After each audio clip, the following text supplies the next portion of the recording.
often thought about as being one of the writers who started off the interwar revival in Scottish writing, along with MacDiarmid and Edwin Muir, etc. But actually, Catherine Carswell starts at a much earlier period, because she was born in 1879, and she came from a Glasgow family, well-off, comfortable Glasgow family, but who were also very religious, and so she had quite a simple, strict upbringing. And then, at the turn of the century, she went to Frankfurt to study music at the conservatoire there. If we link her real life to her books, I don't think she had a great, outstanding musical talent, but clearly she did have talent, and I suppose studying music was something that a girl could do at the beginning of the century. That was a respectable occupation for a girl.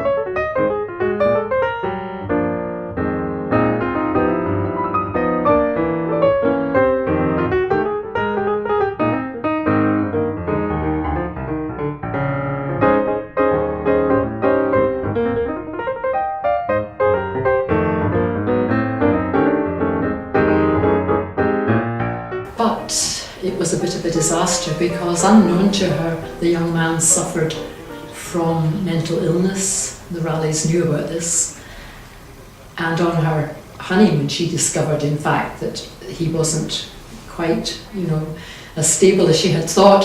And when they came back home and she discovered she was pregnant, he tried to shoot her because he felt she had been going with somebody else. He didn't believe that he could have a child.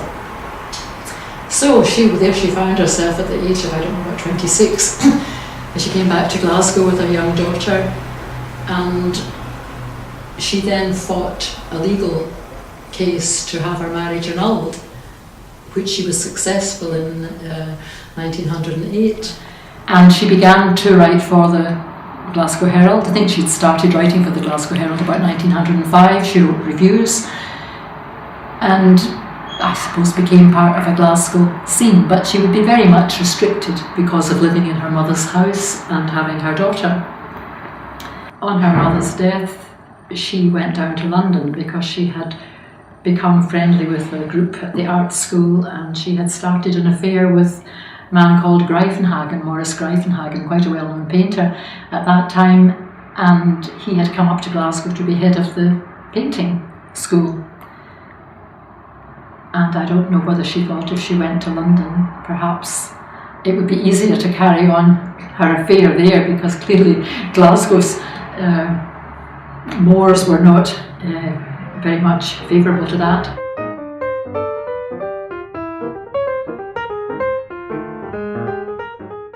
Anyway, she went to London in 1912, and then she got a job also doing some drama criticism for the Observer, and I think she was doing that round about the outbreak of war.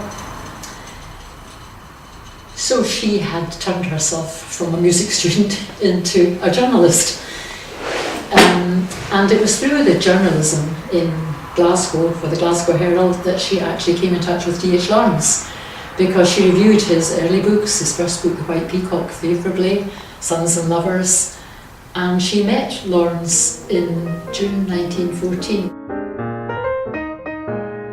She of course got the sack from the Glasgow Herald because she passed a review of The Rainbow into the paper without the editor's permission, without putting it in front of the editor. People often say it was a favourable review. It was reasonably favourable, but she did criticise it as well. But the main thing was she hadn't got permission, and of course The Rainbow was about to be a banned book. She also, round about that time, had broken off her affair with Greifenhagen, and she married Donald Carswell, from whom she takes her writing name, a friend from Glasgow, Glasgow Herald years. And he became friendly with the Lawrences as well. And Catherine sent lots of drafts of her first book, Open the Door, to Lawrence, and he would send them back saying, "You have a beastly style, you'll just have to write it all over again." And then he would say, but all of it's marvellously good. So Lawrence was as contradictory as Carswell.